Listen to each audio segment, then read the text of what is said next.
Hello and welcome to my YouTube channel. My name is Fatma if you're new here, and if you're a returning subscriber, thank you so much for your support. I really do appreciate it.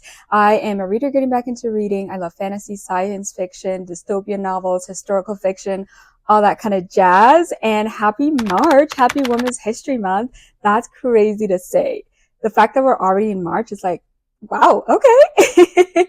But I hope you've had some wonderful reads so far in this year, and then I hope the month of March is the most beautiful month for you. I hope all your wishes and dreams come true, and I hope that you have a lot of 5-star reads coming up ahead for you. But in this video, we're going to talk about the books I read in the month of February and also pick out a new duology to read for the month of February.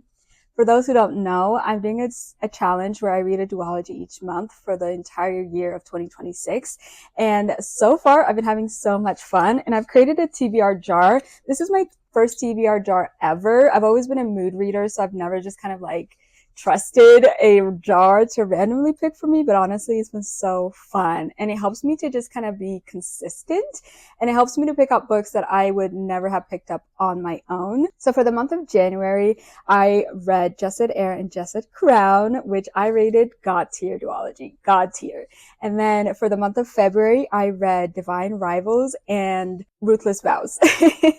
And I rated the duology as a whole 4 stars, and I'll be talking about that duology in this video as I do my February wrap up. Before I get to the 6 books that I read, and let me show you guys these 6 books.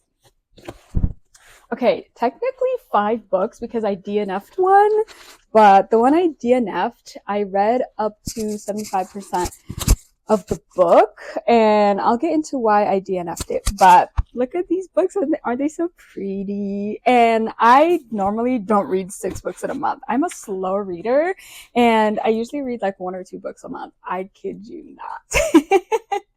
So it was a challenge to read that many books in February, but not a problem. It was fun. And we're going to start off with picking my next duology, and then I'll talk to you guys about all the books and give you the reviews for each book. And on top of choosing a duology for the month of March, I get 2 extra picks of 2 books. That way I read 4 books in the month of March. And so I'll tell you what I'm also picking and what I'm hoping to read in March on top of the duology that is picked for me today. So let's get to it. I honestly get so nervous picking the next duology. I don't know. It's just so much. It's so fun, but then I'm just like, ooh, what is it going to be? So let's see what I'll be reading for the month of March. Just like shake it up. Shake it up. Okay. Okay. Okay. I'll show you guys first. And I hope it's not upside down, but okay, let me see. Shut up. Stop. Oh my gosh. Stop. I've been wanting to read this so badly. Oh my gosh, you guys. Funny thing is, I don't know if you know about the Shepherd King duology, but it's by Rachel Gillick. I have book 2 because I got this at a bargain sale for $8.99. I was just so excited, so I picked it up, but I couldn't find book 1, so I'm just gonna have to buy book 1 now. And book 1 is called One Dark Window, and book 2 is Two Twisted Crowns, again by Rachel Gillick. And I also have in my TBR cart, I also have The Night in the Moth by her, and you have no idea how I'm excited to read this book. I will read it later this year because book 2 comes out later this year. So like, I don't want to read it and then have to wait months before book 2. So I'm focusing on completed duologies for now. But let's see what One Dark Window and the Shepherd King duology is about, because not gonna lie, I don't know. But let me get the description out and see what we can find out about it. Okay, so it looks like it's a dark fantasy with gothic elements. I think it follows this girl who lives in a land where magic is kind of dangerous, or magic is hurting the land. So she teams up with this guy who is a highwayman, and they team up to collect some Providence cards to help kind of like take the magic out of their land. And the whole time she has this like nightmare stuck in her mind, which is crazy. And I think it's taking over her thoughts and her whole life or something like that, and she's struggling to like get control of herself. And honestly, I'm so excited. It's also like a slow burn kind of romance. It has forbidden magic. Let's see, allies to lovers apparently. There's a quest of collecting the items, and then morally gray characters and a prophecy. I am so excited. I'm so excited. Like, if you guys have read this duology, please let me know what you think. I really want to know what to expect going into this, but because right now my expectations are really, really, really high. Okay, so then let me talk to you guys about the other books I'm hoping to read in the month of March. I keep wanting to say February, but March. So one book that I really want to read in the month of March is To Steal a Throne by Gabby Burton. It is going to be released in April. Let me see what date it's going to be released. Oh, it's expected April 7th. And I got an ARC of the book, which I was so humbled to receive. That this is my first ARC book. Like, to receive a book ahead of time before it's published is huge. And I want to thank Gabby Burton again for believing in me and for taking a chance on me and just giving me a free copy, ebook copy before it comes out. I just feel so humbled. It's so sweet. So To Steal a Throne is a YA dark fantasy about a girl who has magic and she manipulates the court from the shadows to keep her brother in power, but she decides to seize the throne for herself with a rival who threatens and then when a rival threatens everything, leading to political intrigue, a deadly torment, and an enemies to lovers romance. How fun! How fun. Honestly, I'm so excited. So excited. It looks amazing.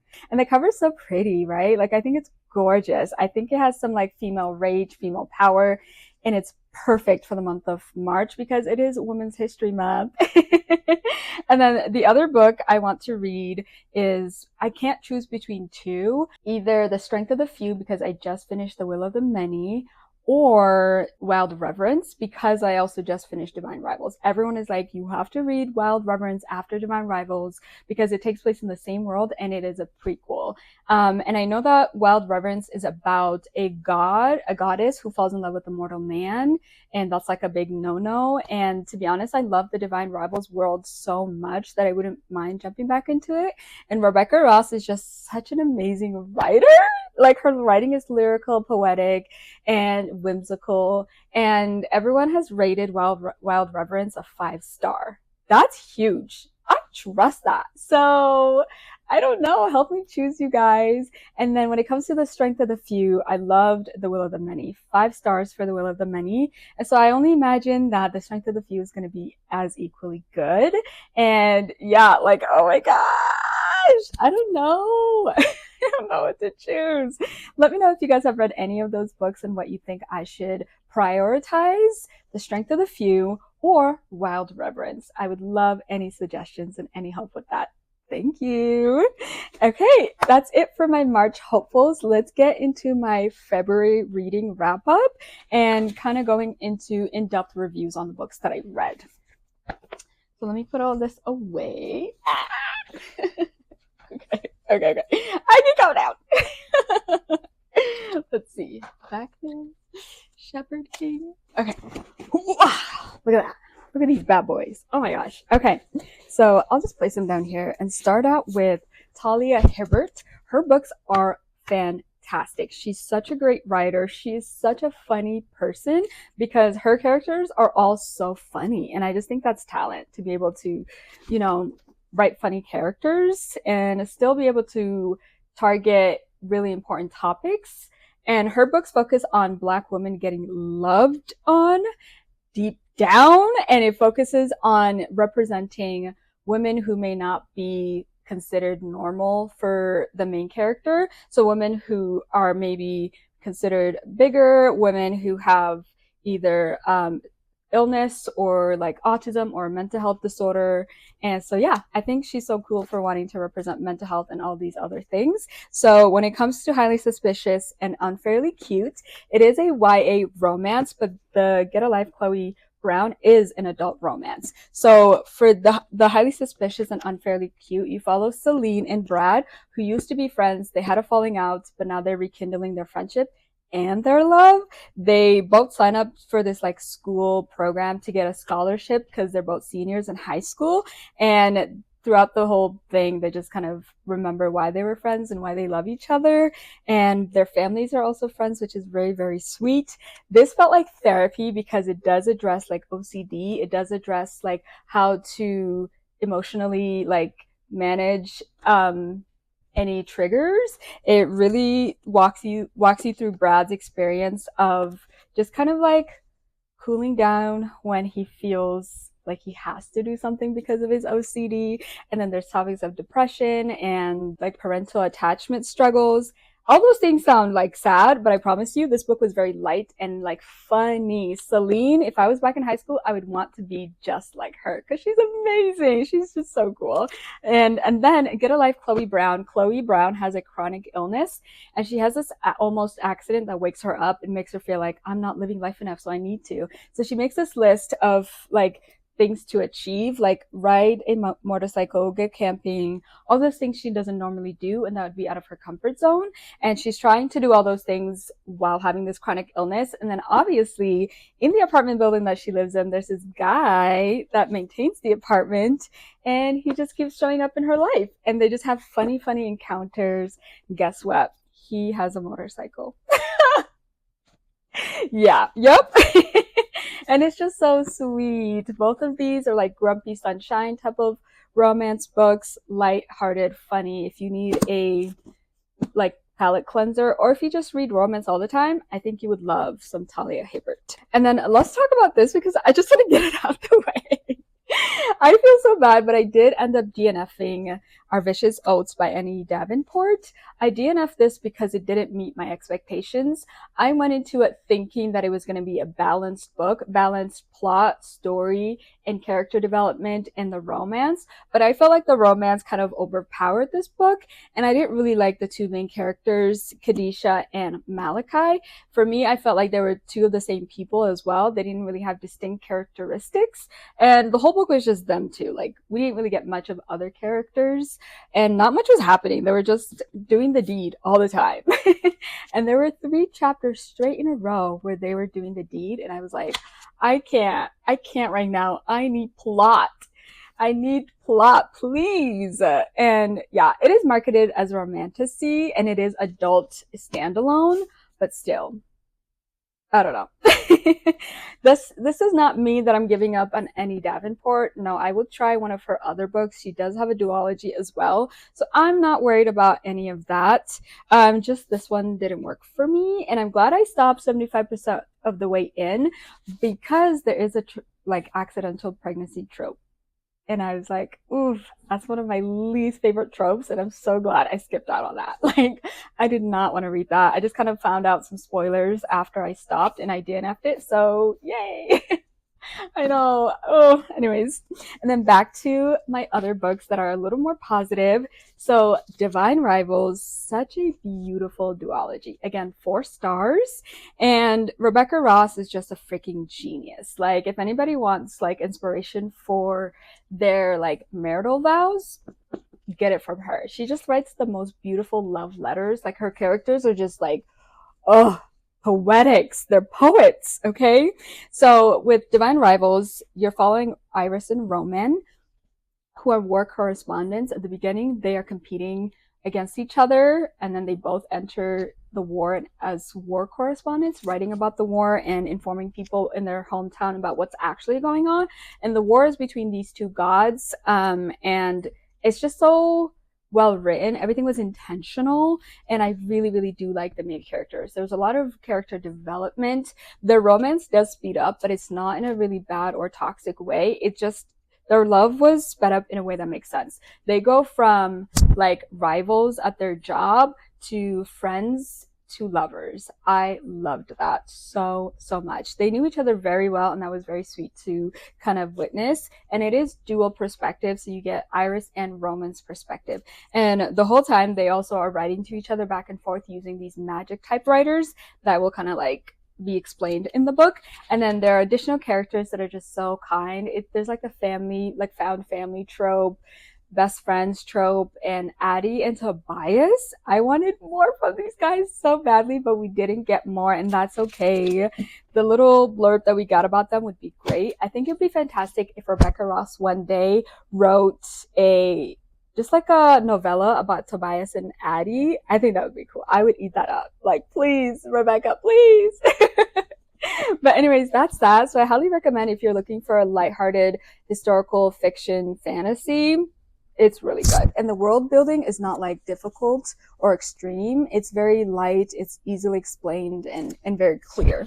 So then the last book is The Will of the Many. I ate this up. Like, I definitely had to keep track of a lot of things because I didn't want to get lost. So this is like a dystopian kind of science fiction fantasy. It's definitely epic fantasy. The world building is heavy, detailed, and so it's important to keep track of things.